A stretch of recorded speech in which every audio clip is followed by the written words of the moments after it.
Alléluia. Amen. Que le Seigneur bénisse le révérend John, bénisse le frère Paul, le frère Antoine, la sœur Elisabeth, le frère Joseph, la sœur Rose, la sœur Danielle. En tout cas, je prononce le nom de ceux qui sont déjà là. Alléluia. Et c'est que les anges également sont présents. Amen. Amen.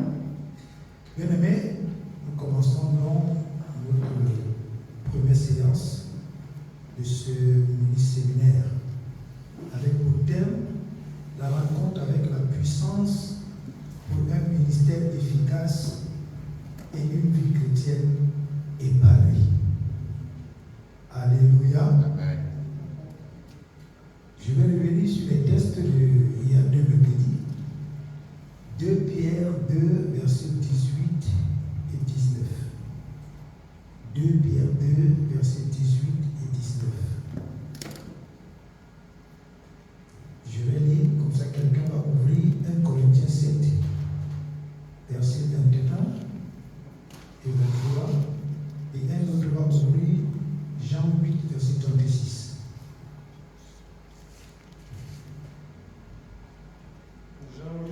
Jean 8, verset 36. 1 Corinthiens 7, verset 21 et 23. Et moi je vais lire 2 Pierre 2, verset 18 et 19. 1 Corinthiens 7, verset 21 et 23. Amen. Amen. Je vais lire la première référence.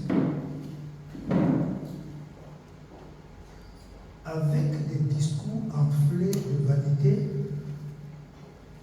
ils amorcent par les convoitises de la chair, par les dérèglements, ceux qui viennent à peine d'échapper aux hommes qui vivent dans l'égarement. Le verset 19 nous intéresse le plus. Ils leur promettent la liberté quand ils sont eux-mêmes esclaves de la corruption. Car chacun est esclave de ce qui triomphe de lui. Alléluia. C'est ce verset-là qui nous intéresse. Et surtout cette phrase. Car chacun est esclave de ce qui triomphe de lui. Quelqu'un va lire 1 Corinthiens 7, verset 21 et 23. 1 Corinthiens 7, verset 21 et 23. Il est écrit: As-tu été appelé étant esclave? Ne t'en inquiète pas. Mais si tu peux devenir libre, profites-en plutôt. Verset 23. Vous avez été rachetés à un grand prix. Vous ne devenez pas esclaves des hommes. Alléluia. Amen. Amen. Jean 8, 36. Quelqu'un a Jean 8, 36 là? Jean 8, 36. Si dans l'office vous libère, vous serez réellement libre. Alléluia. Si dans le Fils vous libère, vous serez réellement libre. La liberté dépend de toi. Alléluia. Se libérer d'une situation, se libérer de quelque chose qui veut t'assujettir. La liberté dépend de toi. Jésus dit, si le Fils vous affranchit. La Bible dit, si le Fils vous affranchit. Le si qu'il a mis devant la phrase là, c'est-à-dire que tu as ta responsabilité dans le processus de ta délivrance, dans le processus de ta liberté. Ta responsabilité est très importante. Alléluia. Dans le premier texte, il nous dit ce qui domine de toi, ce qui triomphe de toi, fait de toi un esclave. Pourtant, Jésus, lui, il est venu avec une mission, c'est de nous rendre libres. Alléluia. Quand lui, il te regarde, tu dois prendre une décision. Tu dois te révolter. Tu dois te lever et dire qu'en ce moment, si je décide que ceci ne doit plus m'assujettir. Quand une chose, quand quelque chose, quand une situation veut te rendre esclave, la libération dépend de toi. Si tu ne te décides pas d'être libre de la situation, alors c'est la situation qui va t'assujettir. Si tu ne te décides pas de te libérer de la situation, c'est la situation qui va te rendre esclave. Alléluia. Alléluia. Jésus, lui, il est prêt. À tout moment, il est prêt. Le matin, à midi, le soir, au coucher, au lever, Jésus, lui, il est prêt. Tout ce qu'il attend, c'est que tu te décides de sortir de la situation qui veut t'assujettir. Alléluia. Ce qui triomphe de nous, nous rend esclaves. Parfois, ce sont des trucs que nous prenons, que nous méprisons, que nous négligeons, que nous disons, ah, ça va passer. Or, ce sont des situations qui viennent nous imposer un rythme, une façon de vivre. Bien-aimés dans le Seigneur. Dans Jean 8, au verset 36, il dit, si le Fils vous a franchi, il dit bien, si il est écrit, si le Fils vous a franchi. Il y a un si devant. Le si là a un rôle à jouer devant ce verset. Quand la Bible dit que Jésus se nourrit de notre foi, c'est-à-dire que nous avons un rôle à jouer, nous avons un rôle, nous avons notre participation, nous avons notre engagement pour être totalement libre. Si nous croisons les bras et nous disons que Jésus a tout accompli, nous pouvons être surpris. Si nous croisons les bras et nous disons que Jésus a tout fait à toi, nous pouvons être assujettis et devenir esclaves des situations très dangereuses. Alléluia.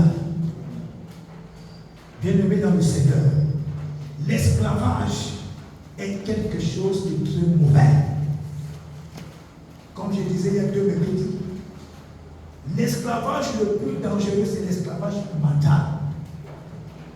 Quand tu es esclave dans ta tête là, quand tu es tenu captif dans ta tête là par une situation que tu ne veux pas laisser, quand dans ta tête là tu ne penses que petit, tu ne penses que petit, tu ne penses pas grand. Quand dans ta tête là tu t'es déjà formé un carcan où tu es rentré à l'intérieur, même quand on te dit ouvre les yeux, regarde devant, tu veux rester dans ton carcan. C'est la prison la plus mauvaise. Quand tu es dans la prison mentale, même si on te met 1 milliard dans la main, tu ne feras rien avec. Et rien du tout.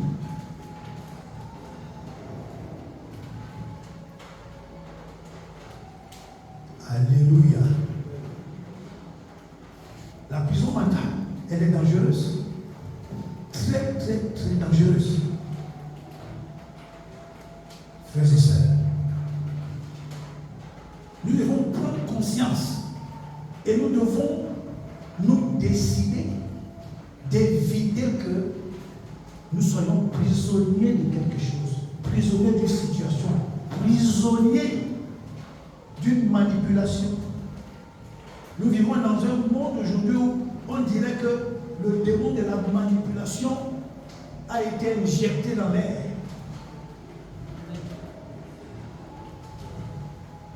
Au point aussi, nous, en tant que chrétiens, en tant qu'Église, nous n'avons pas du discernement. Nous allons être emballés dans le même bateau de la distraction. Et cette distraction, c'est une prison mentale. Quand cette distraction réussit à captiver notre morale, parfois nous oublions même là où se trouve l'essentiel. Et nous commençons à faire des choses avec beaucoup de négligence. Alléluia. Quand le système des hommes te fait, quand le système des hommes te tient captif, quand le système des hommes façonne ton entendement, c'est le même système qui va te défaire demain. C'est le même système qui va te défaire demain. C'est pourquoi vous verrez la plupart des temps, quand quelqu'un t'a aidé dans le monde, toi tu crois que c'est une aide, mais c'est une technique pour te tenir. Si tu n'as pas du discernement, si tu n'as pas des moments où tu t'assois et tu réfléchis mûrement, cette personne tu peux devenir l'esclave de la personne. Alléluia. Parfois quand quelqu'un t'aide dans le monde, même quand il fait pipi sur lui, dès que tu lui fais une remarque, il te déballe tout ce qu'il t'a déjà fait comme dépannage. Si ce n'était pas moi, est-ce que tu devais faire ceci? Si ce n'était pas moi, est-ce que tu devais faire ceci? Si ce n'était pas moi, tu me parles comme ça en tant que qui? Juste parce que il arrive à te donner des moyens. C'est ça le système des hommes. Quand le système des hommes te fabrique, fais attention. Tu vas te lever un matin sur le même système qui va te défaire. Mais quand c'est le système de Jésus qui te fabrique, tu as les regards sur Jésus. Jésus est passé par des hommes. Jésus est même passé par la manne. Sache que personne ne va t'ébranler. Parce que quand quelqu'un veut te faire chier, tu lui dis, c'est Jésus qui est ma source. Alléluia. Alléluia. Bien-aimé dans le Seigneur, j'ai suivi un documentaire hier dans TikTok. Et ce monsieur disait ceci. Il disait aux journalistes, monsieur, est-ce que vous vous rendez compte que c'est un groupuscule de 120 personnes qui gèrent toute la planète de la Terre? 120 personnes. Ils s'asseyent, ils décident de ce qui doit se passer sur la Terre. Ils décident sur les lois. Ils décident sur tout. Même sur ce que nous mangeons, ce que nous buvons. Ils décident sur tout. 120 personnes. Donc 120 personnes gèrent plus de 7 milliards d'euros. 120 personnes décident de la santé de presque 7 milliards d'individus sur la surface de la Terre. 120 personnes.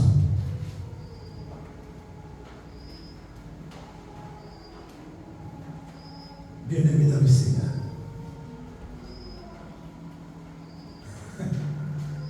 Ces gars ont tellement réfléchi qu'ils ont infiltré tous les milieux. Pourquoi? Parce qu'ils ont le temps de s'asseoir, de réfléchir, de trouver des stratégies et de voir comment ils vont opérer. Ils ont infiltré tous les milieux. Je dis bien tous les milieux. Milieu de la santé, milieu politique, milieu du sport, même l'église, ils ont infiltré. C'est pourquoi je vous dis souvent, faites attention. Il y a des pasteurs qui vendaient des os. Il y a des pasteurs qui vendaient des organes. Je ne peux pas les appeler pasteurs, parce que la Bible dit qu'il y a des faux. Ceux-là, c'est la catégorie des faux. Des infiltrés.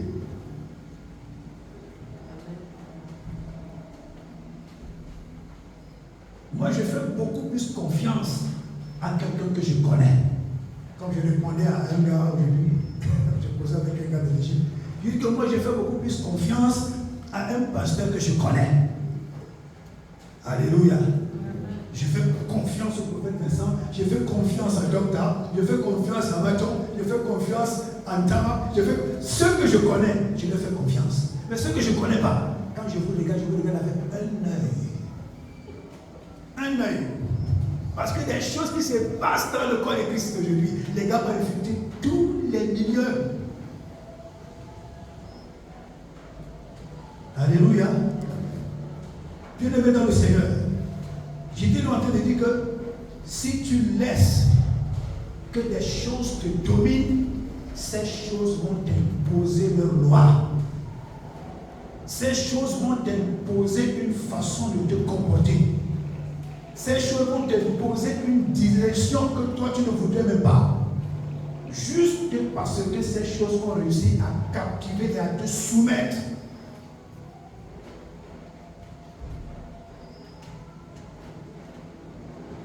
Nous devons faire très attention, bien-aimés dans le Seigneur. Très attention. Alléluia. Ce qui te domine te rend esclave. Ce qui contrôle tes pensées t'impose une servitude. Ce qui contrôle tes pensées t'impose quoi? Une servitude. Il y a un pasteur qui faisait un témoignage d'une de ses filles dans le Seigneur. Il y a un monsieur qui, parce que le temps l'a dragué. Chaque fois que le monsieur la draguait, elle refusait. Elle a refusé des avances du monsieur. Un jour, le monsieur a dit, ok, comme j'ai essayé d'une manière normale, tu m'as barré, tu as glissé. Maintenant, je vais passer à une autre technique. Le monsieur est parti se préparer mystiquement. Il est parti se préparer sataniquement. Il est parti se charger. Et le jour, il a croisé la fille sur le chemin. Il a regardé la fille dans les yeux et a dit, oh, toi là, suis-moi. La fille a commencé à le suivre comme un mouton. Chrétienne.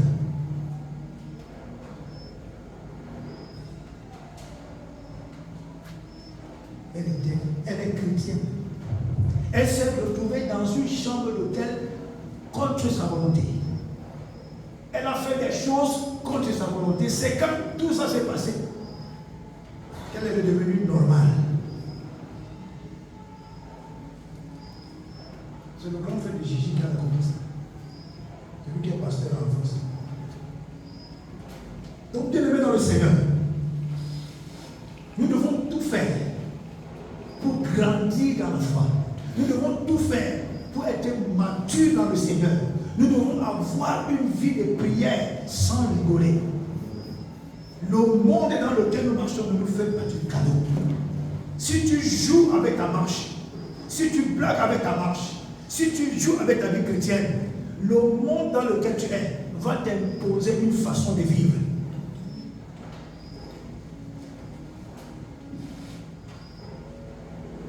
Alléluia. Une fois, j'ai dit à une dame, c'est bien, tu es évangéliste. Est-ce que tu te prépares quand tu veux sortir? C'est bien, tu vas aller prêcher la bonne nouvelle. Est-ce que tu te prépares quand tu sors? Il y a des gens là dehors, tu t'assois avec lui 2 minutes, c'est lui qui te convertit. La 3e minute, tu vas te retrouver dans sa chambre. Parce que le gars est spirituellement fort. Et il a sujetti ton esprit. Est-ce que tu prends le soin de Dieu au Saint-Esprit de te remplir, de te fortifier, de te rendre comme du feu, de te transformer, de rendre tes yeux flamboyants comme les yeux de Jésus dans le livre d'Apocalypse? C'est une prière que nous devons faire d'une manière permanente dans notre vie. C'est un apôtre qui disait, mes enfants, quand je regarde l'église aujourd'hui, je pleure. Parce que je me dis qu'après nous, qu'est-ce qui va se passer?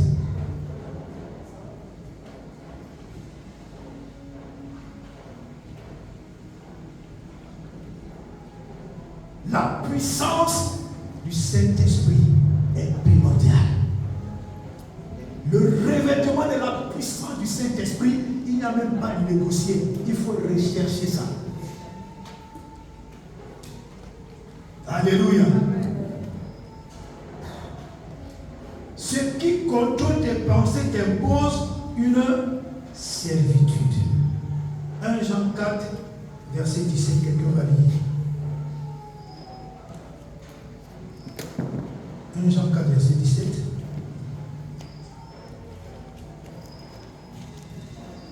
Bon. Je vais lire 1 Jean 4, verset 17. tel il est, tel nous sommes aussi dans ce monde. C'est en cela que l'amour est parfait en nous, afin que nous ayons de l'assurance au jour du jugement.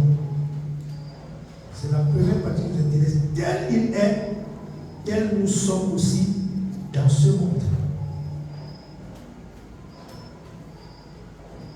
Dieu même le Créateur, il n'a jamais permis que sa pensée soit ébranlée. Il est Dieu. Il reste Dieu. Quels que soient les vents et les tempêtes, rien ne l'ébranle. Il reste Dieu assis sur son trône.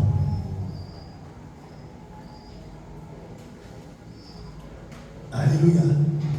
Que les gens crient, que les gens pleurent, qu'il y ait des tremblements de terre, qu'il y ait tout ce qu'il y a. Dieu n'est pas complexé par quoi que ce soit. Il reste quoi? Il reste Dieu. Vous croyez que le Dieu que nous servons là, il blague avec les choses. Lui-même a pris son fils. Il dit que son fils, son bien-aimé, il a livré entre les mains de Satan là.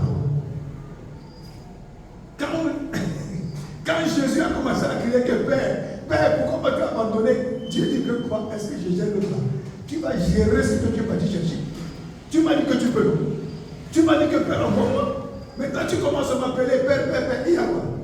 Gère le dossier. Ça n'a pas changé Dieu. Dieu est resté Dieu. Son fils a pleuré. Son fils a commencé à se lamenter. Il est resté Dieu.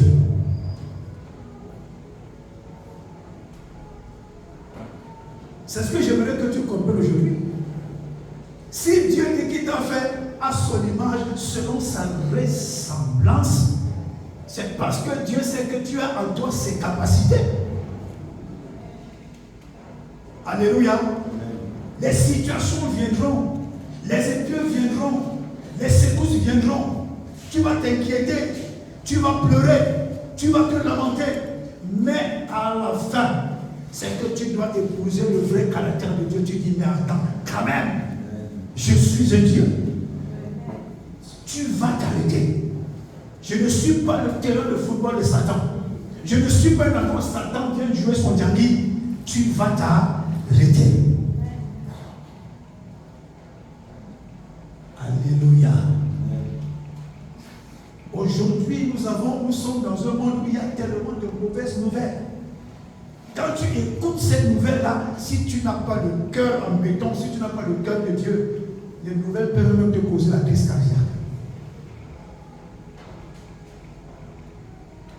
Il y a tellement de pesticides dans tout ce que nous mangeons, tout ce que nous buvons. Oh mon Dieu. Même les médicaments, tout, même l'air que nous respirons déjà, il y a déjà des pesticides même dans l'air que nous respirons. Oui. Si tu ne deviens pas quelqu'un de dur, tu ne deviens pas quelqu'un de solide, si tu ne recherches pas à être mature, le monde s'y va te broyer. Le monde s'y nous donne tellement des éléments pour nous faire peur, pour nous rendre malades, pour nous déstabiliser, pour nous faire courir même après la richesse, sans regarder à gauche ni à droite.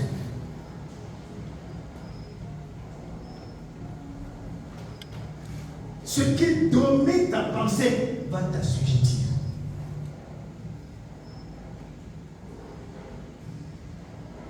Alléluia. Alléluia. Alléluia. Quelqu'un va nous lire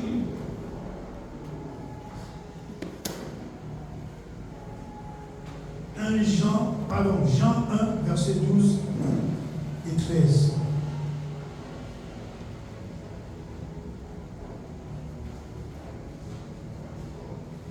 Jean 1, verset 12 et 13.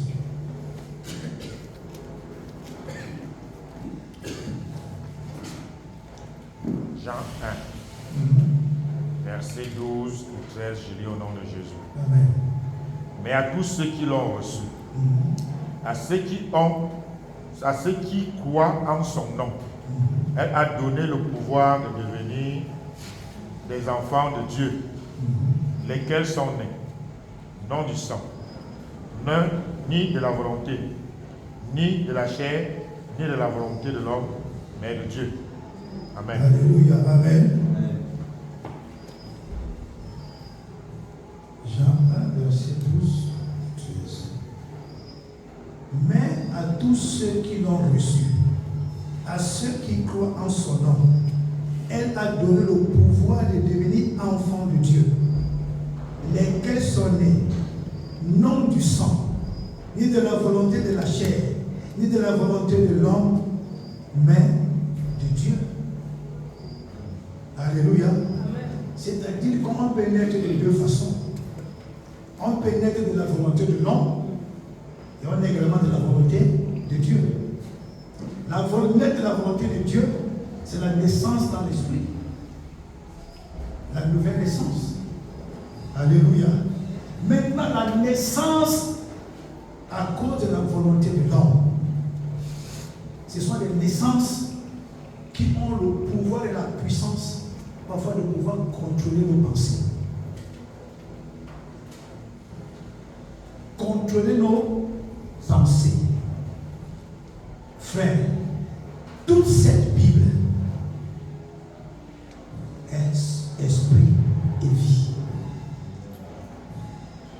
Cette affaire, ce n'est pas une affaire charnelle. La Bible dit que ceux qui sont nés de l'esprit sont comme du vent. Quand il souffle, nul ne sait où il vient, nul ne sait où il va. Alléluia. Mais si nous laissons que la naissance dans la chair ait la domination sur nous, alors c'est la naissance dans la chair qui va nous imposer également une façon de vivre.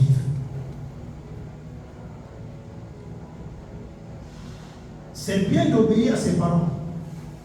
Ça, c'est capital. C'est bien de se soumettre à ses parents. Ça, c'est capital. Mais parmi nous, il y a certains parmi nous qui avaient certainement un papa sorcier. Alléluia. Quand le papa sorcier là partait avec maman, quand il montait sur maman, qu'est-ce qui passait dans sa tête?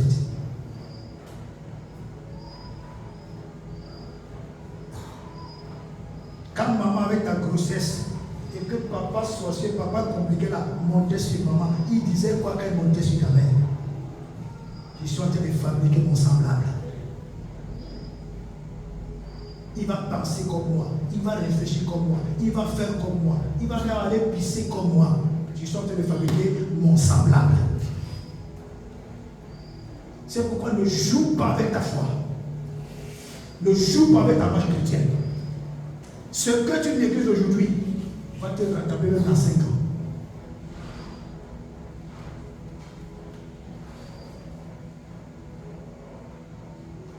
Alléluia.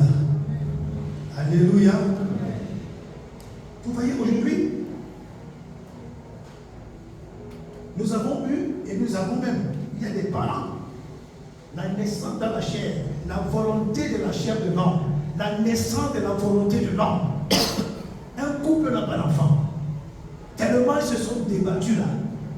Un matin comme ça, soit c'est la femme, soit c'est l'homme qui dit, mais il dit, l'affaire, si on va rester comme ça sans enfant, il faut quand même qu'on cherche ailleurs. Parfois, même les chrétiens font ça. Les chrétiens font ça. Parfois, tu t'assois à l'église, tu vois les gens là, ils te regardent dans les yeux pour ta main. Si Dieu te montre le film de là, ils sont sortis. Hier, tu serais étonné. Et non, il nous faut un enfant. Madame dit, ok, je connais un pygmée, je connais un grand marabout, je connais un grand magicien. L'homme dit, renseigne-toi, ça fait combien? Même si c'est 1 million, ils vont chercher. Ils vont aller là-bas. Nous sommes venus pour que tu nous donnes un fils. Est-ce que le marabout se dérange?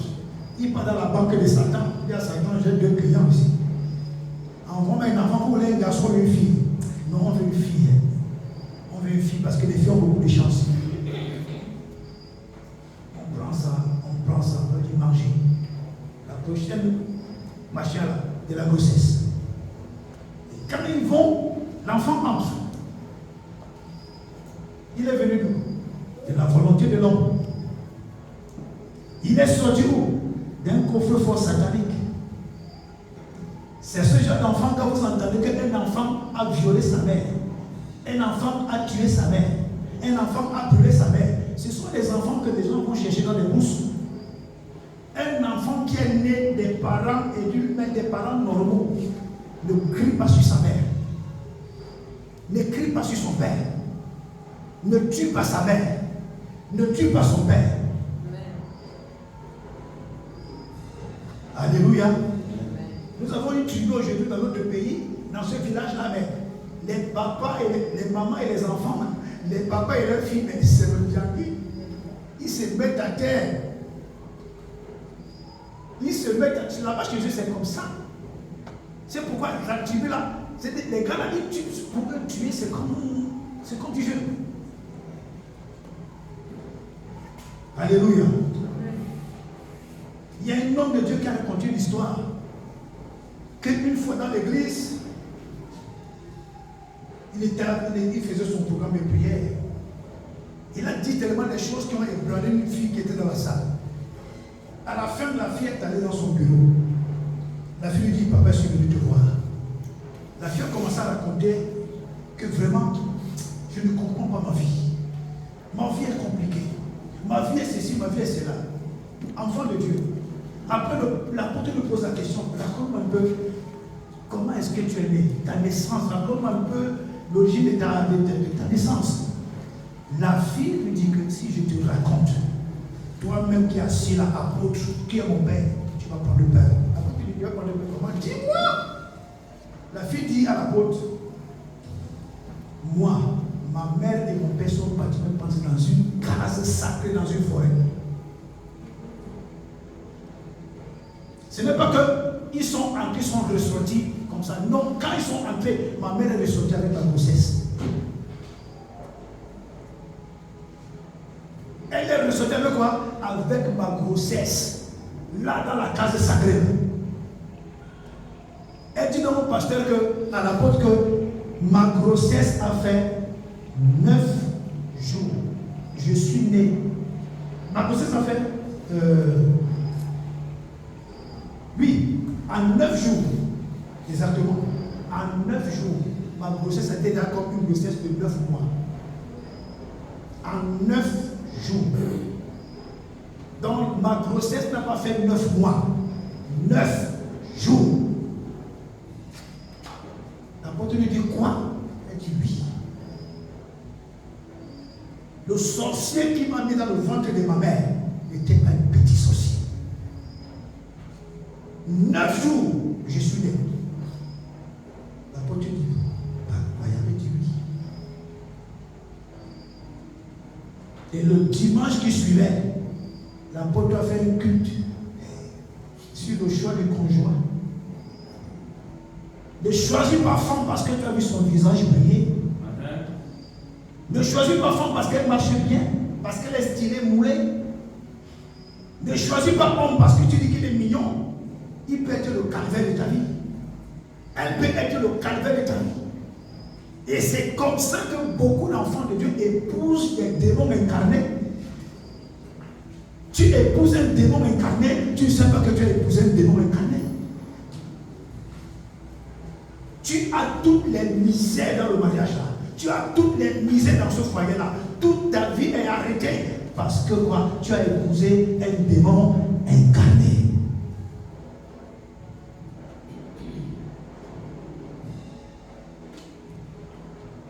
Les enfants que les gens vont chercher au bord des océans. On le fabrique dans les profondeurs des eaux. Une missionnaire ou alors un missionnaire de la reine des eaux vient rentrer dans ta maison. Parfois j'ai pitié des femmes. Toujours avec un petit langage là. Oh, le monsieur là est mignon.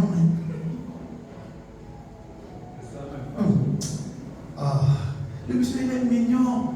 Tu sais pas que tu es en train de jouer avec ton cercueil.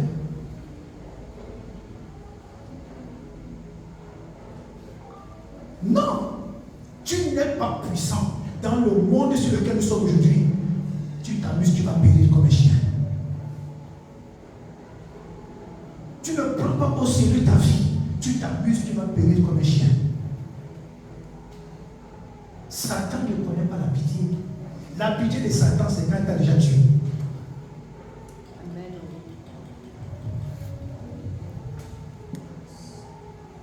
Alléluia. En tant qu'enfant de Dieu, nous voulons faire comme les païens. Nous voulons manger comme les païens.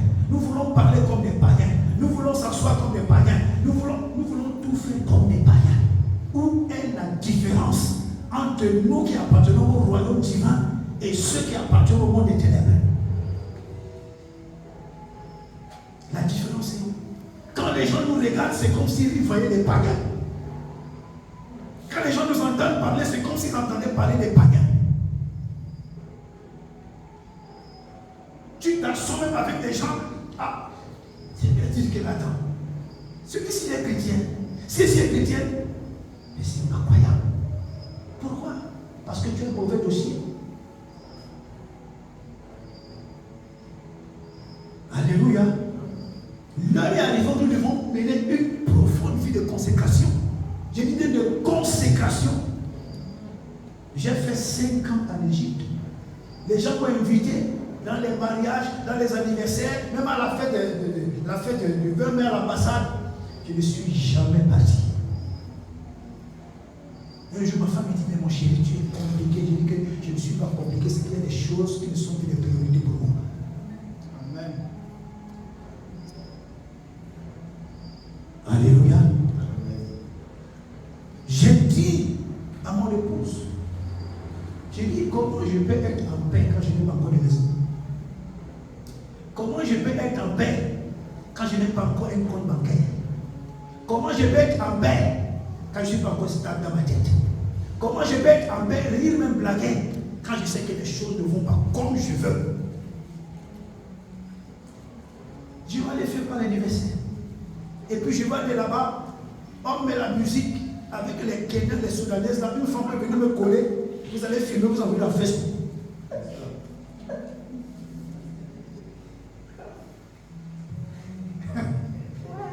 J'ai dit, je ne bouge pas. Récemment, là, il y a une de nos filles qui se mariait. Ma femme me dit, on part. Je dis que moi, j'ai dit, tu as ma permission, vas-y. Je dis que, mais toi, tu es bizarre. Je dis que je ne suis pas bizarre. Alléluia. Oui. Mon peuple périt faute de connaissance. La chose que tu ne connais pas là, la chose que tu négliges là, la chose que tu méprises là, Satan te guette là. Il te guette, lui n'a pas de sentiment.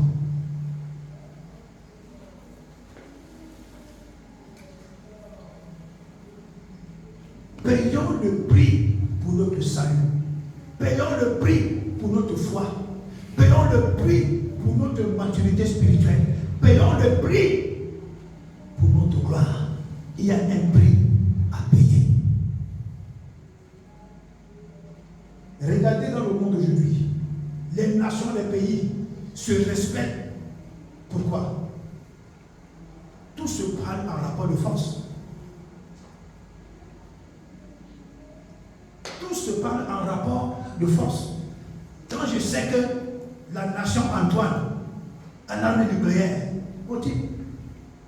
même quand je gueule fort là, dès qu'Antoine dit qu'il va mettre le doigt sur l'arme nucléaire, je vais le dire d'abord.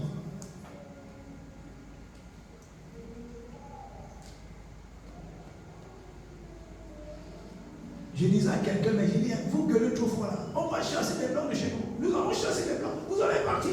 On va vous traiter, vous allez partir. J'ai dit que Dieu m'a dit, il ne faut pas gueuler trop fort. Si les gars décident, si Dieu ne descend pas, ils vont tout prendre, ils vont pas tout la vérité.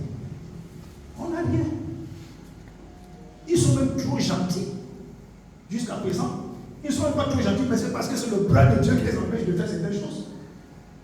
Si les gars là se lèvent un matin et disent que bon, prenons la fuite, Dieu, on va faire quoi? On va faire quoi, Dieu? On n'a pas d'armes, on n'a pas de trucs nucléaires, on n'a pas de bombes, on n'a rien, les gars ont tout. Ils ont des trucs même qu'il est assis chez lui, il envoie la chose et la chose il va vous tuer, lui il est chez lui.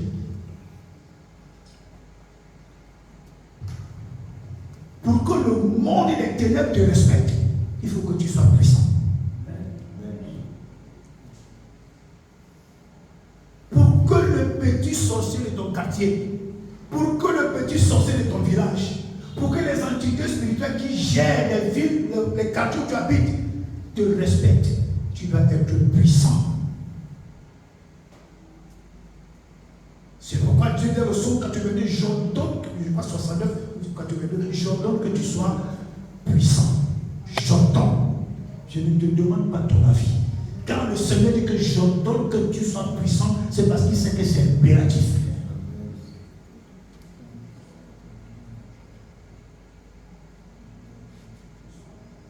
Une fois, dans une chaîne de télévision, il y a un sataniste qui a gueulé fort sur un pasteur.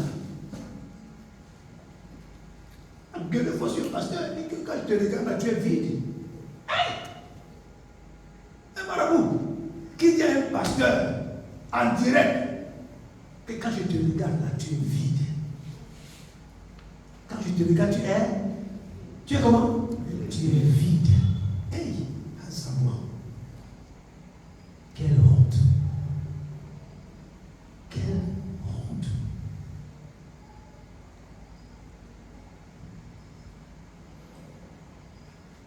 Quand quelqu'un est délivré d'un esprit impur, l'esprit part se balader.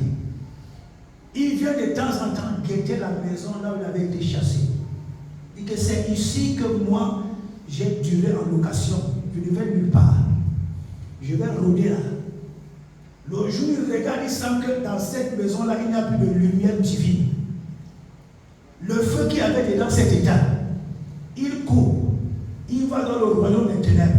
Il va prendre 7 autres démons plus puissants. La Bible dit qu'il revient, il rentre dans le même corps. Et la situation de la personne devient plus bizarre, plus mauvaise, plus dangereuse. Un corps qui n'a pas de feu est en danger. Un enfant de Dieu qui n'a pas eu vie de prière est en danger. Un enfant de Dieu qui n'a pas eu vie de consécration est en danger. Un enfant de Dieu qui ne peut pas au sérieux son salut est en danger.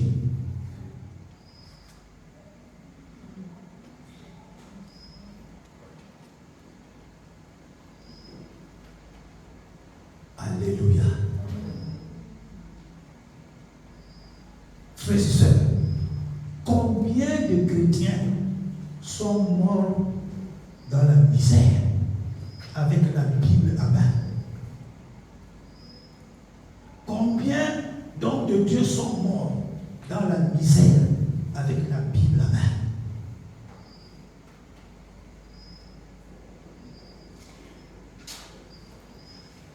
Les enfants du royaume, les enfants de Dieu, ceux qui sont même les représentants de Dieu sur la terre, meurent dans la misère avec la Bible à main, parlant en langue, chantant et louant Dieu. Mais ils meurent dans la misère. Si tu respectes Satan, Satan ne te respecte pas. Sa mission, c'est de t'égorger, de te détruire et de te voler.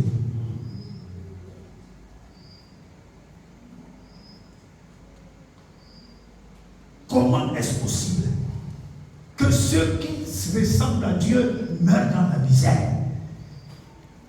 Ça ne s'explique pas.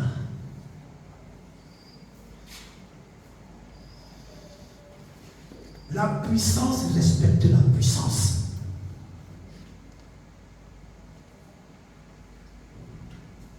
Prends des papiers, tu mets dans une caisse, tu allumes, tourne le dos, 5 minutes après reviens. Qu'est-ce que tu vas trouver? De la cendre. Pourquoi est-ce que nous prenons parfois cette fâcheuse façon de négliger le Saint-Esprit? Aujourd'hui, nous sommes juste en train d'introduire. Nous allons clôturer par ça.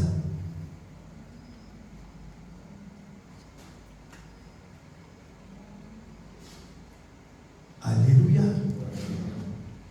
Il faut vous entendre des témoignages. Un enfant de Dieu Tu entends parfois des pasteurs, parfois des servants de Dieu, parfois des enfants de Dieu, certains, qui prennent au sérieux leur marche avec le Seigneur, qui prennent au sérieux l'œuvre de Dieu, qui prennent au sérieux leur vie de consécration, qui prennent au sérieux leur vie de prière, qui prennent au sérieux la chose de Dieu. Mais quand ils sont revêtus de la puissance, quand Dieu dit de toucher par mes soins, vous croyez qu'il parlait de quel mois? Où veut dire onction? Quand tu te consacres, tu payes le prix, tu atteins la dimension de la puissance et de l'onction. Quand Dieu te regarde, il te regarde avec une très grande considération. Parce que là, il voit son reflet sur la terre. Il y a des choses que Dieu lui-même voudrait faire. Mais il cherche les hommes sur la terre pour accomplir sa volonté. Si tu n'es pas prêt, c'est un homme de Dieu qui disait, est-ce que tu sais à qui tu vas prêcher demain?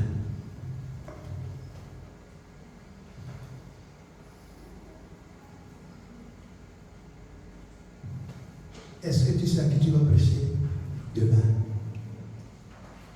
Les choses qui contrôlent ta pensée vont t'empêcher d'aller de l'avant, vont t'empêcher de rechercher la présence de Dieu, vont t'empêcher d'avoir une intimité avec Dieu. Quand quelque chose contrôle ta pensée, tu es foutu. Je suis sûr que parmi nous aussi, il y a des gens, ça veut dire, ils ne pensent même plus, ça ne passe même plus dans leur esprit un jour que je dois avoir des moments de communion avec Dieu, je dois avoir des moments d'intimité avec Dieu, je dois aller chercher la puissance de Dieu, je dois chercher le revêtement de Dieu. Quand tu le fais, Dieu ouvre automatiquement une porte pour que tu accomplisses sa volonté sur la terre.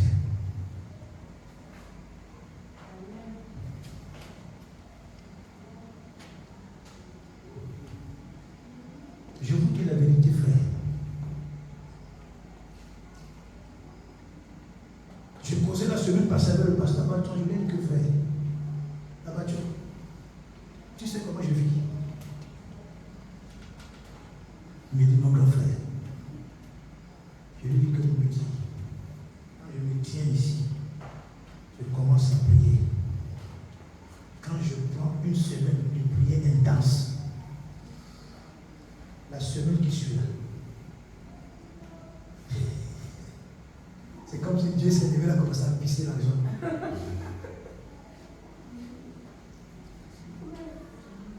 Alléluia. Oui, frère. C'est nous. Parce que nous avons laissé nos pensées être captivées par des choses viles et sans importance. Nous oublions l'essentiel capital.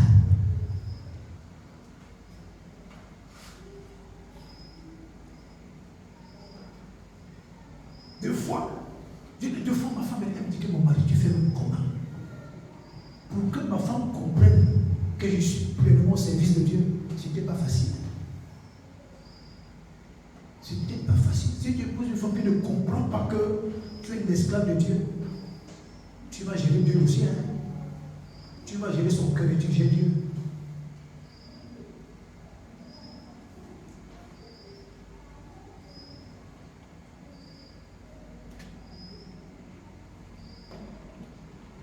J'ai eu beaucoup d'opportunités.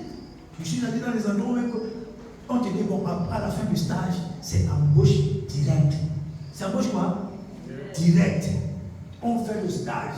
Au lieu de faire 6 mois, on a fait 7 mois, 8 mois. Là, c'est encore embauche direct plus. Le jour qu'on doit signer les lettres de coup.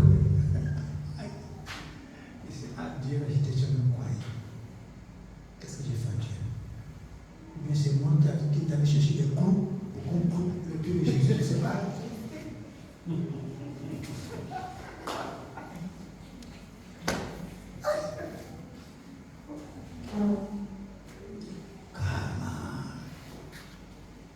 Le patron nous appelle, on nous a dit, venez, le patron, le directeur, vous venez dans la salle de réunion. Nous entrons. Ils parlent la parole. Ce sont des bons marathoniens, ces gens. Ils parlent bien.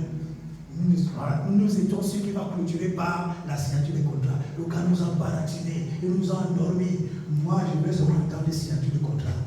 Il dit, bon, vous avez bien travaillé, bon, seulement, nous sommes désolés, on ne peut pas vous garder. Il dit, ah, c'était pour finir comme ça. Hey. Ok, on va vous payer vos salaires et puis, ce jour-là, j'ai marché à pied. Sauf à 20, à Carousel, à pied, sans savoir qu'il fait nuit. Ma chérie me parlait, Dieu, ça c'est déjà la torture. Tu me tortures déjà la Seigneur. Ça c'est déjà la torture. J'arrive à la maison, ma femme me regarde et me dit que Dieu sait comment. Je dis que quand toi-même tu le vois, tu vois que ça va bien. Alléluia. Je dis quand toi-même tu me vois, est-ce que tu vois que ça va bien? Je prends l'argent de la fin de formation, je le pose sur sa table. Je dis voilà, ça j'ai maintenant. Je ne veux pas me détailler, mais moi je vais me laver, je dors. Je vais me laver, je dors. Après je reste comme ça, je dis que aïe, Seigneur, je suis parti en Guinée équatoriale. J'avais 800 000 le mois avec les primes. Je n'ai même pas fait 3 mois. Tu m'as chassé de la Guinée. Quand je viens ici, là, je vois que je me bats, que tu me chasses encore. Je dis, ok, Seigneur, j'ai compris le message. Parce que quand tu ne comprends pas le message, tu es mort en guerre. Il dit, Dieu, j'ai compris le message. Pardon.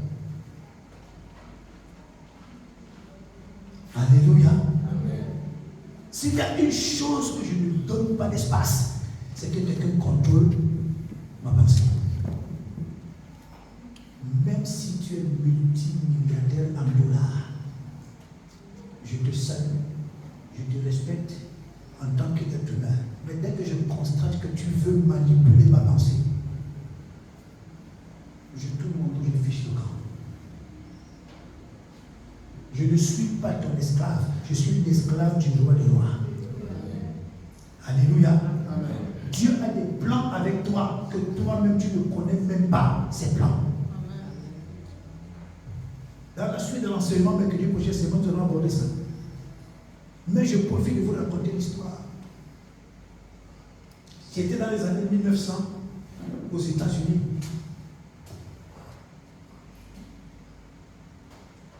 Tommy X, exactement, il s'appelle Tommy X. Il s'appelait Tommy X parce qu'il est décédé.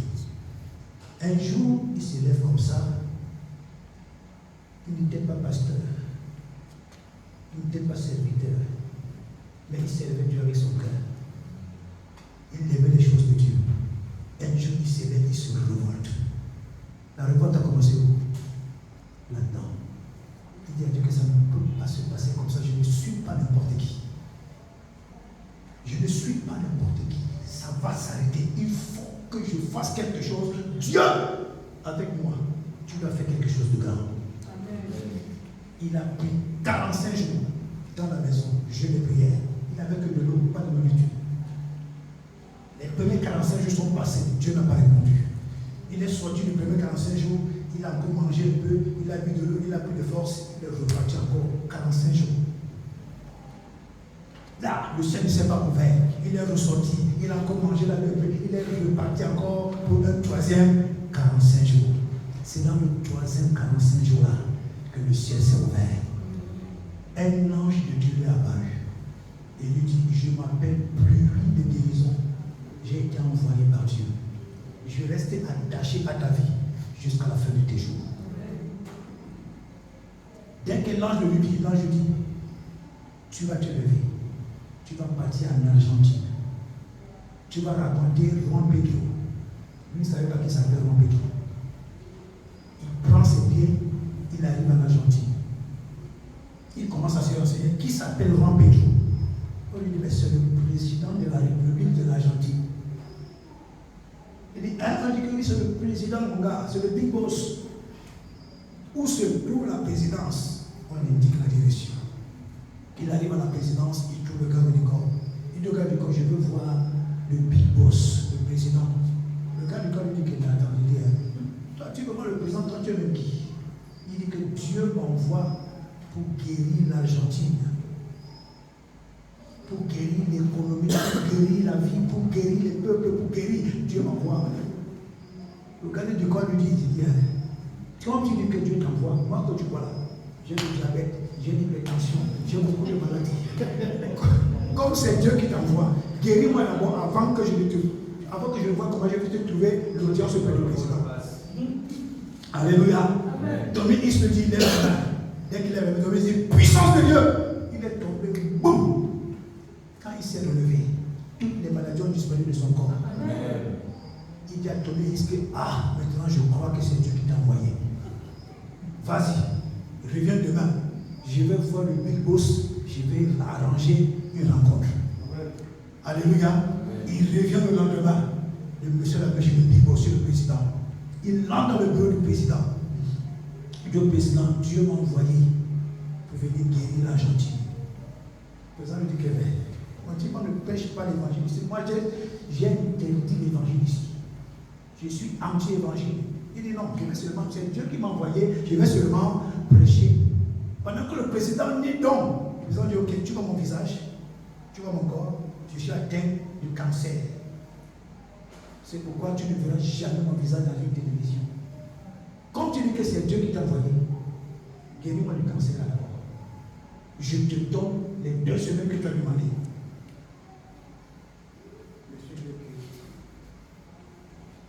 Le président, tu es guéri. Le président dit quoi? Il dit que tu es guéri. Il dit que comment ça? Je suis guéri. Il dit que tu es guéri au nom de Jésus. Et le président a été guéri. Le président dit que yes. Là, je crois que c'est Dieu qui t'a envoyé. Je te donne tes 2 semaines. C'est lui qui fait la loi, qui fait la loi. C'est lui qui avait dit qu'il n'y a pas d'évangile. Mais comme Dieu l'a touché par un miracle, il dit non, je te donne tes 2 semaines.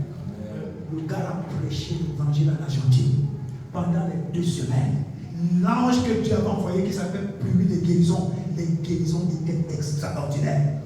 Le stade était archi plein. Même ceux qui étaient à l'extérieur, tu touches seulement le mur du stade, tu guéris. Alléluia. Amen. Quand les 2 semaines finissent, il veut rentrer. Le président dit que non. J'ai fermé les frontières. J'ai dit à l'aéroport que si tu arrives là-bas, tu ne voyages pas. Tu vas rester encore 1 mois ici. 1 mois. Le gars reste encore pendant les 1 mois. Guérison, guérison, guérison, conversion. Tout le gouvernement a cru. Amen. Alléluia. Amen. Nous avons des priorités, des vraies priorités. Mais Satan nous tient captifs, il maîtrise notre pensée sur des choses sans valeur. Mais c'est vrai que parfois, quand tu sais que tu n'as pas l'argent pour payer le bailleur, là, ça peut te frisser le jour, tu as comme de la fièvre.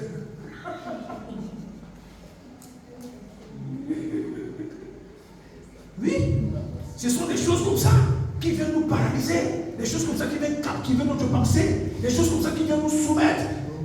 Surtout que la rentrée proche là, je suis sûr que beaucoup de papas, ceux qui ne travaillent pas, ils sont en train de cogiter avec Dieu. Mais la rentrée qui vient, je vais me faire comment? D'ailleurs, même le Conseil constitutionnel a bien tranché. Il n'y a pas eu de problème. C'est que ce que même pendant le vote, il n'y aura rien. Mais la rentrée qui vient à Dieu, mais je vais me faire comment, hein, Seigneur? Hey! Frère, tu sers le big boss des big boss. Amen. Alléluia. Amen. Si tu as combien d'enfants? 2, 3, 4 enfants. Fais la liste, écris. Écris sur un format bien propre. Tu ne vas pas présenter à Dieu un format qui a les pipis dessus. Un format bien propre. Le premier enfant, tu fais son budget, tu mets. N'aie pas peur du chiffre. N'aie pas peur du chiffre. Tu prends tout. Tu fais comme le roi Ézéchias. Lorsque Sanchérib a dit, je vais aller détruire Israël. Le roi Ézéchias a pris le papier que le roi de la Syrie avait envoyé comme menace. C'est ça qu'il a posé sur l'autel de Dieu. Il dit à Dieu que voici ce que le type a dit qu'il va venir faire chez toi. Si tu ne descends pas, nous sommes morts. Tu prends le papier là, tu poses sur ton autel à la maison. C'est là-bas que tu attrapes Dieu par le pied. Dieu ne déçoit pas. Amen. Alléluia. Ce n'est pas que j'ai dit un truc qu'on m'a dit. C'est quelque chose que j'ai expérimenté. Dieu ne déçoit pas. Alléluia. Ne laissons pas Satan contrôler nos pensées. Quand ce gars contrôle nos pensées à fond, nous sommes cuits. Il nous empêche de voir loin. Il nous empêche de réfléchir mieux. Il captive notre pensée sur des choses tellement fortes.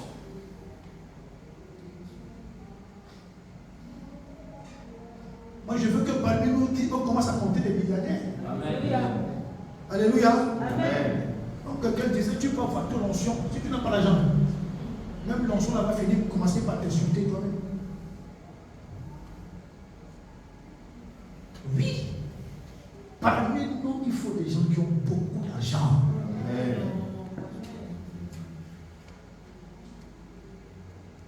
Aïe. C'est quoi ça? Est-ce que sur le billet de banque de ce pays, le plus gros billet de 10 000 là, il y a le visage de qui là? Et c'est le visage d'un Camerounais dessus. Même le visage du président n'est pas dessus. Donc c'est-à-dire que l'argent est accessible à tout le monde. Hein? D'autres sacrifient les coqs, les poules, les bœufs pour en avoir. Mais Jésus lui a été sacrifié pour nous. Amen. Alléluia. Donc nous avons le libre soit dans le Saint des Saints pour dire à Dieu ouvre le ciel.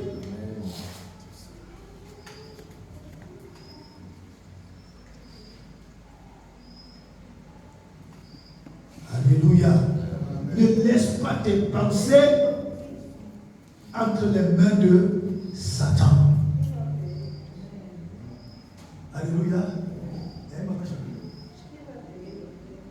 Ah oui, il faut que les gens paient le prix. Oui, il y a le prix à payer. Il y a un prix à payer. Je profite aussi de dire à toutes les femmes qui sont ici.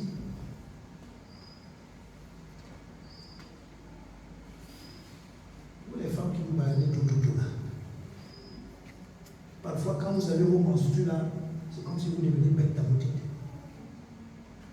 Allez dire ça même à vos camarades au quartier. Faites jamais de rapport avec quand vous avez les menstrues.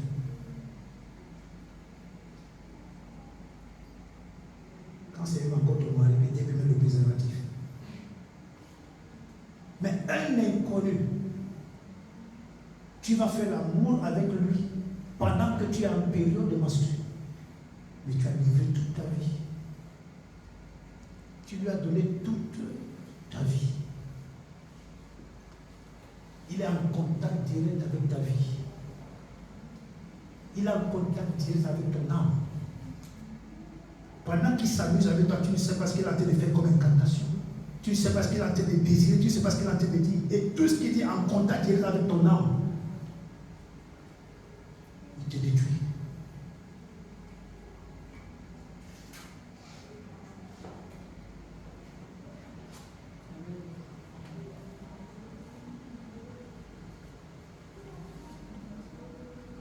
Faites attention.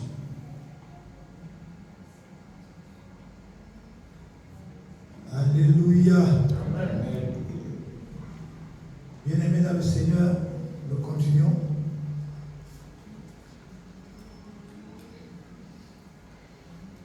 Genèse, quand nous lisons Genèse 1, verset 1 à 31, c'est non, nous n'allons pas lire.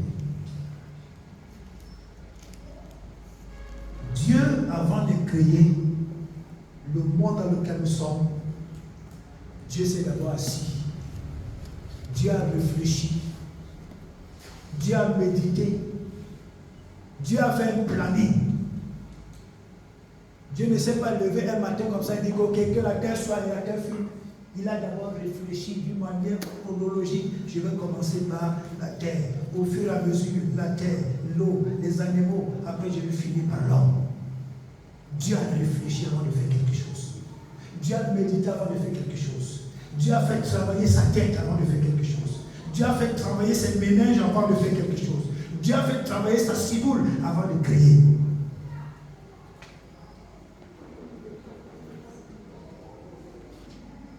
Avant que Dieu n'ouvre sa bouche pour dire à la fin que la lumière soit, Dieu avait déjà bien réfléchi, médité, planifié.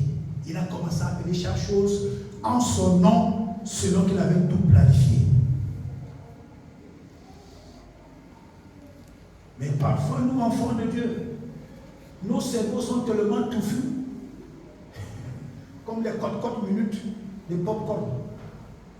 Il y a tout dans nos têtes. On veut tout à la fois. On veut manger tout. On veut tout. On présente, c'est-à-dire, tellement nos têtes sont embrouillées.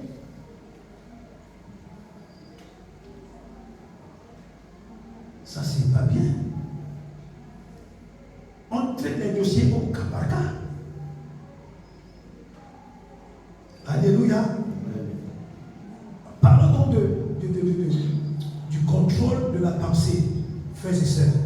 Quand nous pouvons revenir un peu sur le cas des enfants d'Israël, les gars ont tellement aimé la servitude en Égypte que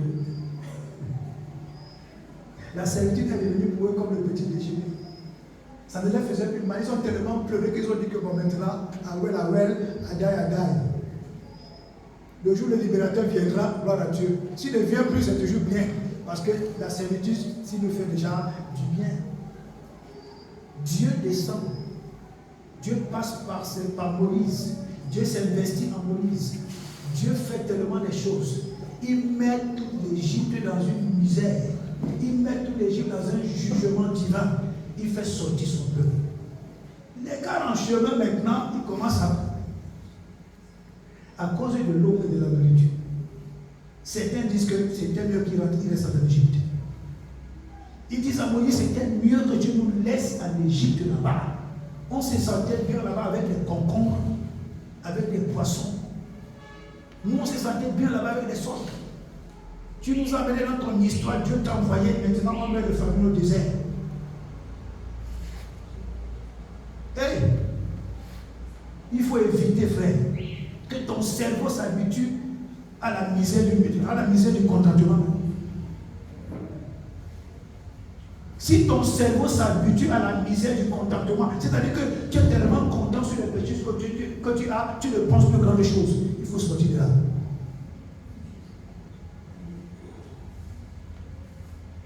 Les gars disent à Moïse, il fallait que tu nous laisses là-bas.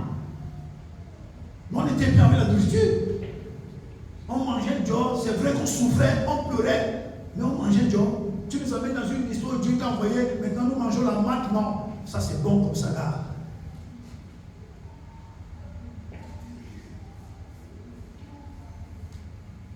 Il faudrait que nous remettions tous nos cerveaux et nos pensées sous le contrôle du Saint-Esprit. Que le Saint-Esprit formate notre pensée et qu'il établisse dans nos pensées la véritable pensée de Dieu.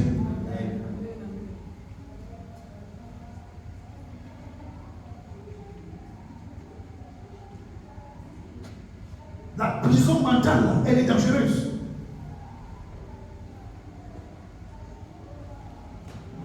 Même quand Dieu vient, Dieu te propose quelque chose de grand. Il dit, hey, parce que tu t'es habitué à la misère, tu t'es habitué aux choses misérables, tu as épousé le contentement de la misère. Quand tu vois, tu dis que arrête de voir Satan. Dieu dit que, moi je viens te visiter, tu m'appelles arrête de voir Satan.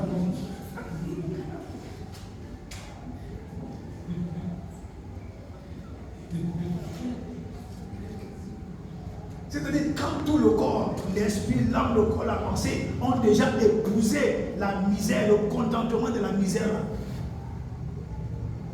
Même quand on te dit même que tu as passé le bac, tu as déjà dit que hey, l'université, non papa, je m'arrête ici, je ne continue plus.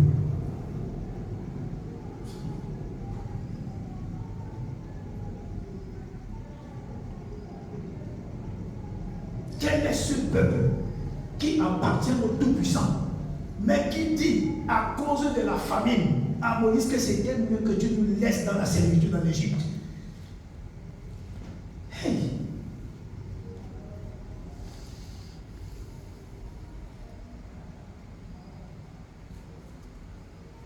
Est-ce que tu as déjà joué perturbé Dieu? Il y a une veuve dans la Bible qui a perturbé un roi. Le roi dit, je préfère plus sauvegarder ma tête, non. Je préfère donner la veuve là, t'es parti. Quand Dieu te regarde, quand Dieu me regarde, quand Dieu me regarde, Dieu me dit, attends, quel est même ce peuple qui est en face de moi? Jésus lui dit, est-ce que tu étais vraiment sur la terre? Comment ces gens sont en train de réfléchir des petites choses comme ça? Même quand je viens en rêve, je donne une vision. La première chose qu'elle s'élève, il dit, allez de moi Satan. Mais j'ai dit, je suis devenu Satan, c'est comment? Même quand je viens en rêve, je dis, voici ce que tu dois faire. Quand la personne se lève, dès qu'elle a pris son premier plat de beignet haricot, la vision est sortie de son cerveau. Et après des années, quand l'âge commence à monter, Dieu, tu m'as oublié, Dieu, tu m'as rejeté. Dieu dit, mais j'ai dit, je suis venu à maintes reprises. Je t'ai parlé. Mais comme tu avais déjà épousé la misère du contentement, ce n'est pas de ma faute.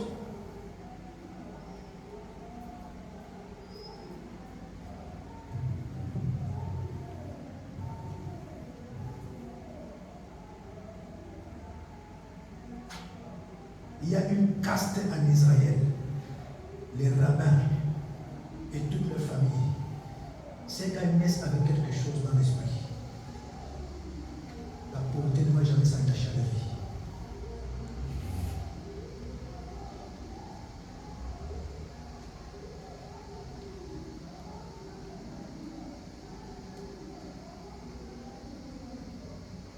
Du début de la Bible à la Genèse, a fini jusqu'à l'Apocalypse. Quand nous voyons les promesses de Dieu là, c'est à nous de payer le prix. Dieu lui ne faillit jamais. Pour bénéficier, il faut payer le prix.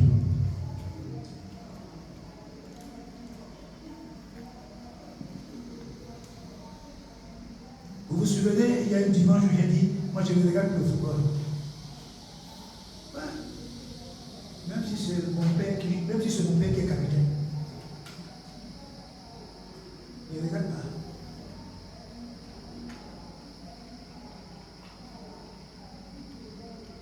Parce que parfois je m'assois comme ça, j'ai réfléchi, les gens me disent, comment je vais aller m'asseoir?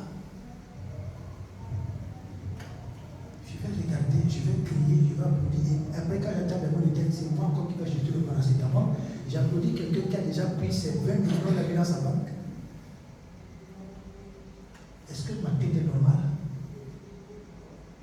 J'écris même parfois quand on gagne l'équipe nationale, je casse ma télé et je vais de sortir mon propre argent pour acheter une autre télé. Mais finalement, même si il faut parler, mais c'est même à quoi? Je ne suis pas dans le fanatisme gratuit là. Je fais mon fanatisme avec celui qui va me payer tous les jours, il s'appelle Jésus. Amen. Alléluia. Amen. Amen. Amen. Quand nous prenons le deuxième exemple, Méphibosheth, le fils de Jonathan. Jonathan fait une alliance avec David. Les termes de leur alliance étaient bien. Ta vie, tes biens, tout ça, tu veux sur moi, je vais sur toi. Tu me protèges, je te protège. Jonathan meurt. David reste. Un jour comme ça, David se lève. Il dit, mais attends, est-ce que quand toute la famille de Saül est morte, Jonathan même est mort, est-ce qu'il n'y a pas même un rescapé de la famille de Saül ici? Il y a un serviteur qui vient, il dit, je connais un, il s'appelle Méphibosheth, mais il est paralysé. David dit, allez me le chercher. Tout ce que son père avait laissé, les terres, les gens s'étaient déjà accaparés de tout. Quand il arrive là, il vient. Quand le roi t'appelle, tu ne sais pas si c'est pour te tuer ou c'est pour... Alors le roi David lui demande, c'est toi Méphibosheth? Il dit, roi. David lui dit directement, aujourd'hui là, je te restaure toutes les terres et les biens de ton père. Alléluia. Et non seulement je te restaure, à partir d'aujourd'hui, tu vas t'asseoir à ma table et tu vas manger avec moi. Le sang royal ne s'ignore pas. Le sang royal ne s'ignore pas. Nous sommes nés dans des familles compliquées. Nous sommes nés dans des familles où, si chacun de nous ouvre la bouche et pour te dire la sorcellerie qu'il y a dans son village ou dans sa famille, tu vas confirmer. Peut-être cette nuit, tu vas dormir avec un projecteur. Tu vas mettre la lumière. Alléluia. quand nous avons reçu Jésus dans nos vies, quand Jésus est entré dans nos vies, quand Jésus a pris place dans nos vies, quand le roi des rois est entré dans nos vies, il est venu changer notre ADN. Le sang de nos familles, le sang de nos parents qui parlaient négativement contre nous, Jésus l'a modifié. Amen. Toi et moi, nous avons le sang royal. Nous devons nous comporter comme des rois. Un roi ne se retrouve pas n'importe où. Un roi ne mange pas n'importe quoi. Un roi ne fait pas n'importe quoi. Un roi reste un roi. Mon fils était oublié. Comme aujourd'hui, beaucoup disent, regardez-moi celui-là, ça fait 15 ans qu'il va à l'église, toujours avec sa même vieille Bible. Sa vie n'a jamais changé. Regardez-moi celle-là. Elle est même déjà en train de perdre les cheveux, elle attend le mariage. Les gens vont te mépriser, les gens.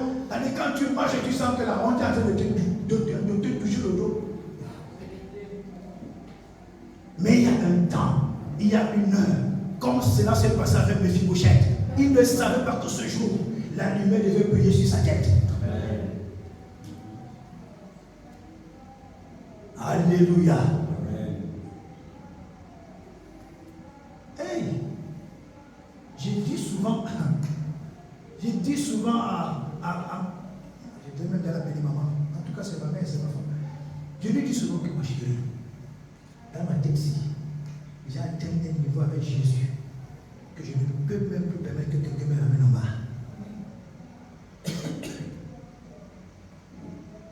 Alléluia. Amen. Oui. Frère, je ne peux plus permettre.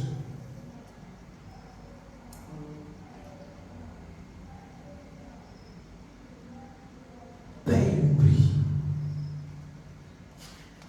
Paye le prix.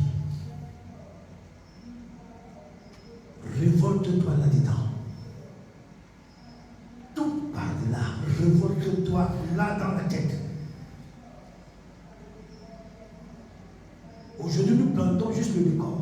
Nous mettons la fondation. Mais que les prochaines nous allons entrer dans d'autres choses. Alléluia. Shadrach, Meshach, Abednego ne se sont pas laissés influencer par les paroles du roi. Les gars sont restés focus. Dieu va nous libérer de la fournaise. Je ne vais pas me compromettre, roi. Je ne vais pas me compromettre. Fais ce que tu as fait. Je ne vais pas me compromettre. Mon Dieu va me sortir de la fournaise.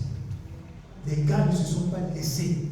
Ils n'ont pas laissé que les dieux du roi viennent prendre leur pensée en captivité.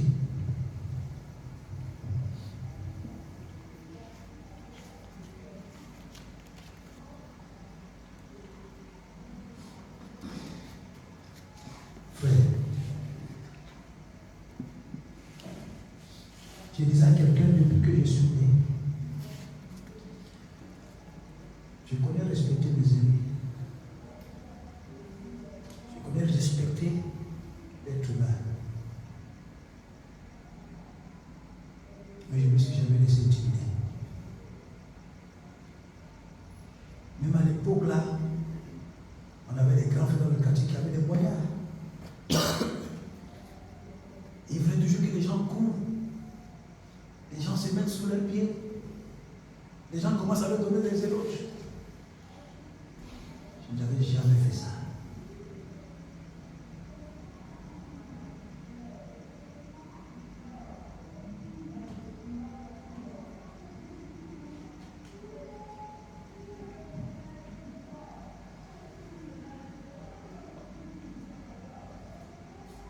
Je suis né dans une maison, je ne suis pas né, j'ai grandi dans une maison, la plupart des gens pratiquaient le satanisme.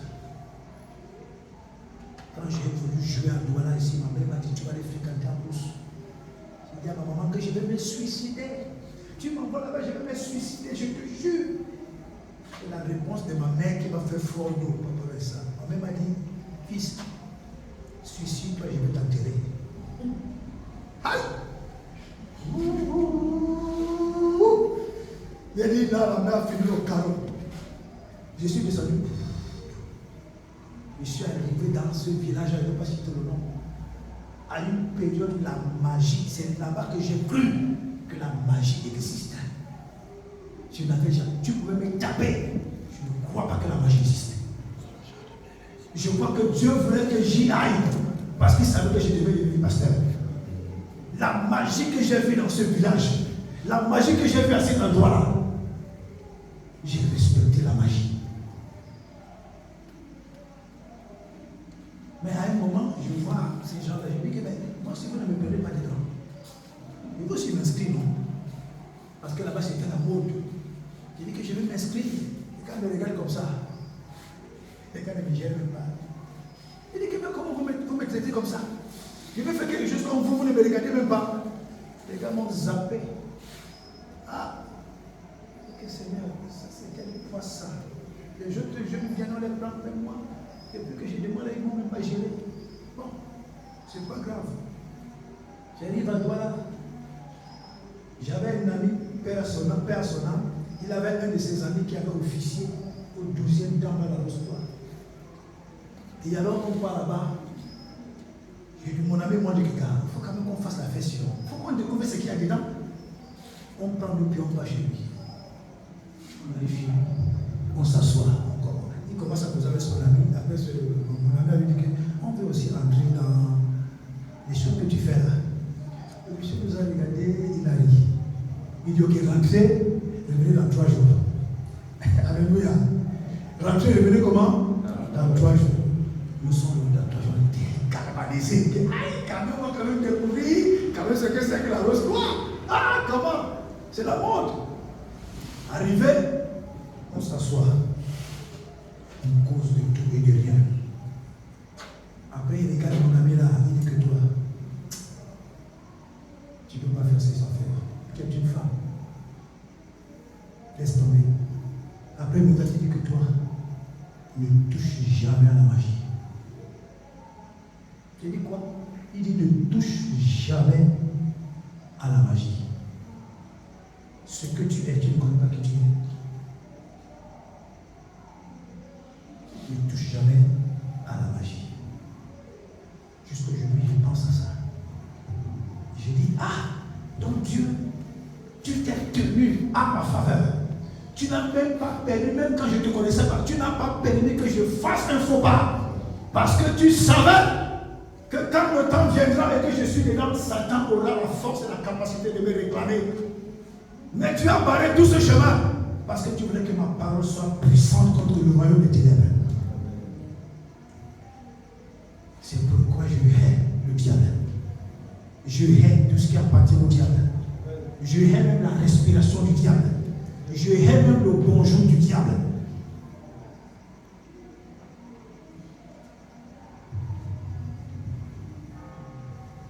Alléluia. Quel que soit ce que tu peux traverser comme difficulté, si quelqu'un te propose ce qui est noir, n'accepte pas. Alléluia. Si quelqu'un te propose ce qui est noir, n'accepte pas.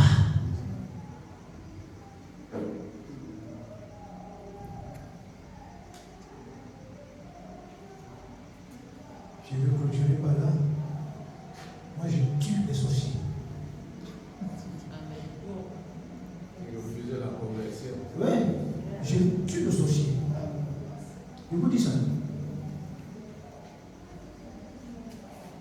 Oui. Tu vas te repentir. Quand tu viens me menacer là, tu vas te repentir. Si tu ne te réponds pas, tu vas voir ce qui va t'arriver. Wakaria, il dit que tu vas voir ce qui va t'arriver. Et c'est.